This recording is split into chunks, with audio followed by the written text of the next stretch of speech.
Muy buenas a todos los seguidores de Foratletismo. Tenemos las Nike Zoom Fly 3 para analizar, la hermanita pequeña de las Vaporfly Next Percent. Básicamente es lo que considero que ofrece estas Zoom Fly, aunque Nike la vende como una zapatilla de competición, básicamente una mixta de competición. Para mí es una zapatilla que se puede utilizar tanto para competir, sobre todo en distancias de media maratón, o también para complementar a las Next Percent, dejando ese modelo para competiciones o entrenamientos de calidad y utilizando estas Zoom Fly para entrenamientos. ¿Por qué? Porque tiene unas geometrías y una composición bastante parecida a las Vaporfly, y en ese sentido durante el entrenamiento siempre viene bien acostumbrarse a la tracción, a las geometrías y al comportamiento de ciertos puntos de la zapatilla, para que a la hora de competir no notemos un cambio radical y que haga que ciertas partes del cuerpo que no están acostumbradas a recorrer tantos kilómetros con las Vaporfly pudiesen empezar a molestarnos en la competición, que es el peor momento en el que podemos tener una situación de ese calibre. Estas Vaporfly personalmente las considero una zapatilla totalmente apta para entrenamiento, es una de las zapatillas más amortiguadas del mercado, así que en ese sentido no tiene ningún punto en contra para no poder utilizarlas como zapatillas de entrenamiento si lo deseamos. Es cierto que no nos va a durar tanto como otras, si la utilizamos para entrenar, básicamente solo para eso. Pero lo cierto es que en cuanto a amortiguación, sujeción, ventilación, no vais a tener ningún problema. Es una zapatilla bastante alta, como todas las de esta línea de competición de Nike. Son 35 milímetros en talón, 27 milímetros en la parte delantera, con un drop de 8, drop que se ha reducido respecto a la versión anterior, ha bajado de 10 a 8.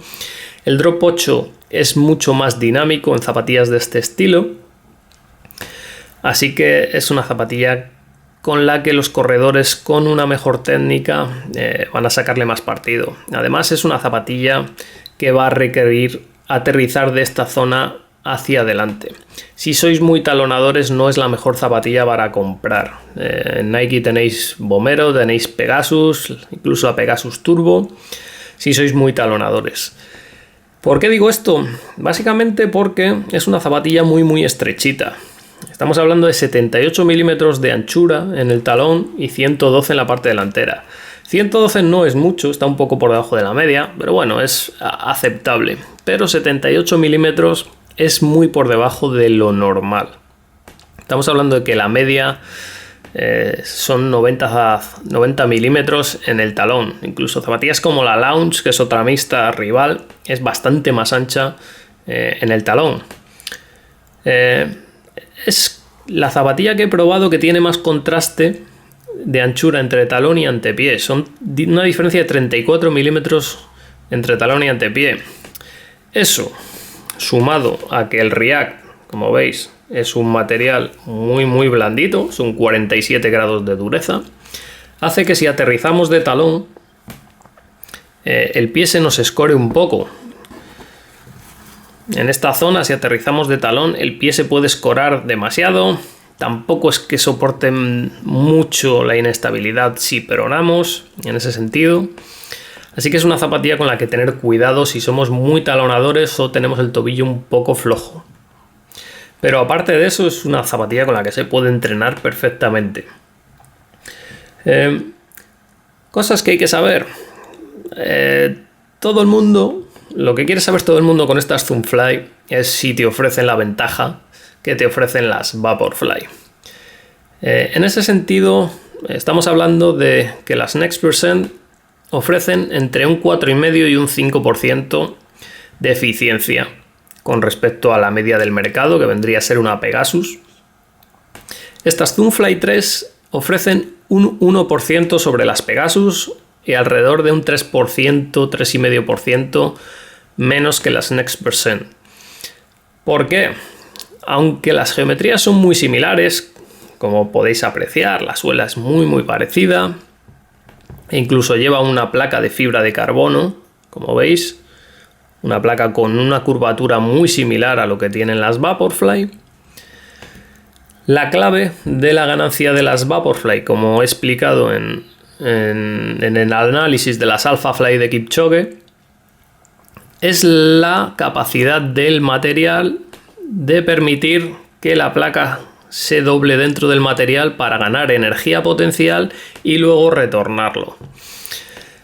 El 1% que tienen estas Zoomfly básicamente se debe a la presencia de la placa de carbono muy curvada, que lo que hace es mantener los dedos de los pies rectos y que al impulsarse no se doblen, digamos que no se doblen y que pierdan esa energía.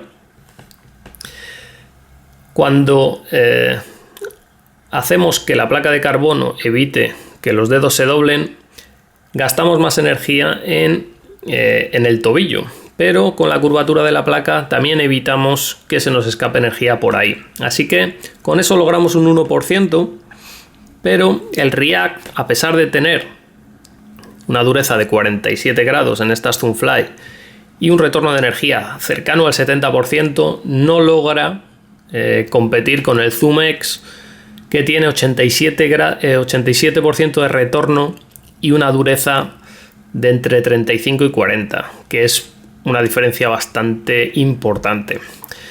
Cuando tienes un material mucho más blando, la placa puede doblarse mucho más, ganando energía potencial que luego devuelve al corredor. Estas Zoomfly sí que es cierto que la placa, yendo a ritmos muy rápidos, podemos sacarle un poquito más, se puede mover un poco dentro del React, pero desde luego que no está cerca de lo que consiguen las Vaporfly en ese sentido. Pero está claramente por delante de sus rivales en el mercado. Así que, pues bueno, un 1% es lo que yo diría que estas Zoomfly ofrecen con respecto a sus rivales. La suela también viene bastante cambiada. Ha adquirido las geometrías y los relieves que tenía las Vaporfly 4% Elite, que son las que utilizó Kipchoge en Monza.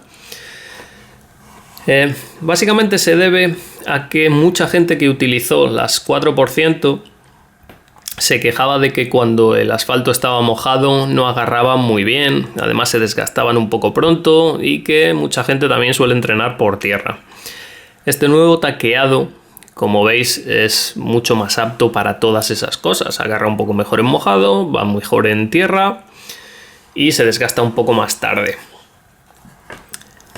Tenemos protección de 75 grados de dureza tanto en el talón como en la parte delantera, 47 del React expuesto. No es una zapatilla muy duradera, las Vaporfly duran mucho menos, pero bueno, es algo que hay que saber.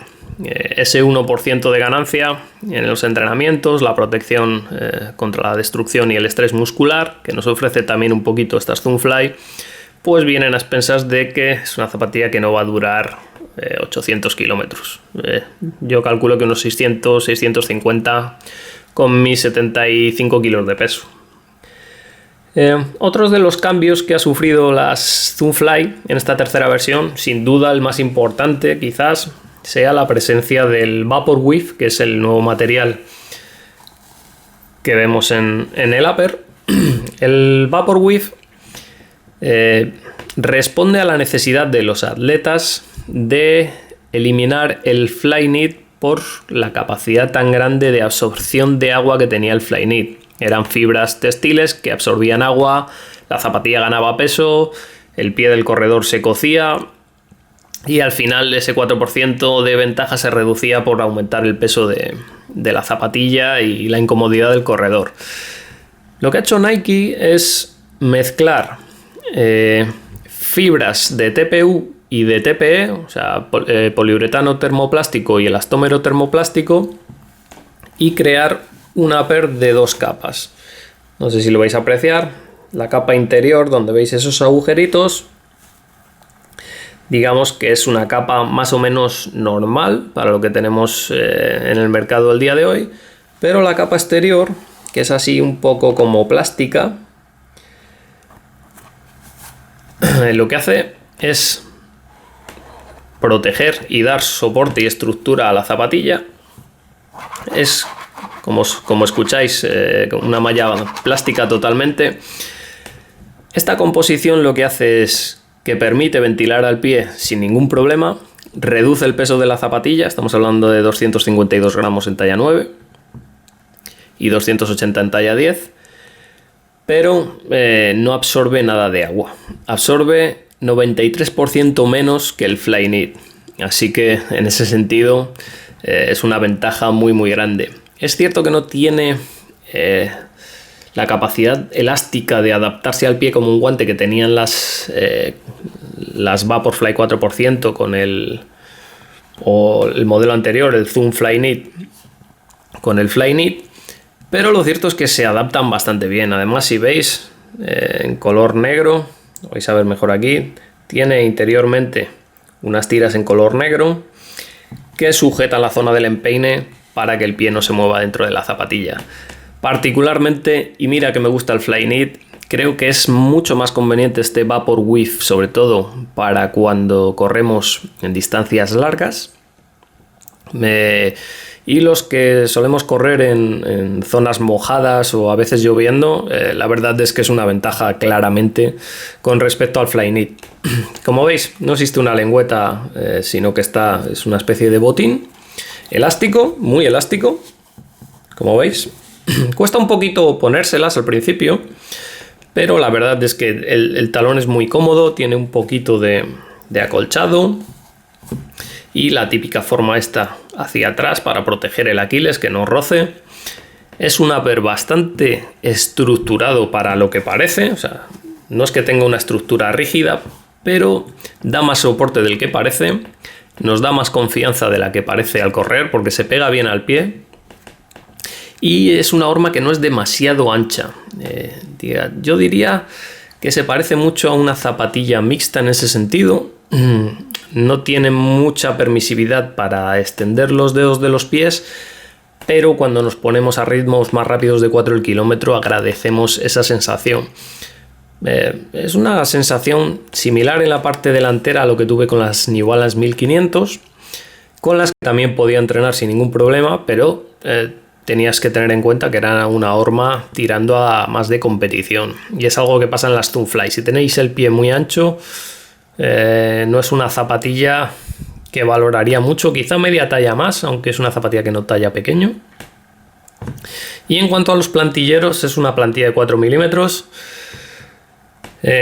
así que tendría mucho en la cabeza esos 4 milímetros, por si tenéis una plantilla más gruesa va a ser un problema, porque ya digo que no tiene una horma suficientemente amplia, sobre todo si la reducís con una plantilla más gruesa. Zapatilla para entrenamientos, sobre todo si la queréis combinar con unas Vaporfly. Zapatilla para competiciones a ritmos de entre 4 y 4.40, una cosa así. Incluso a 5 o 5.30 podéis utilizarlas hasta maratón. No es cuestión de ritmo si podéis utilizarla, es más cuestión de cómo os adaptéis a la estabilidad de talón. Si no os da ningún problema esa cierta inestabilidad por falta de base, es una zapatilla con la que podéis entrenar sin ningún problema y competir en igualdad de condiciones. Tenéis más datos en la prueba escrita y hasta un próximo vídeo.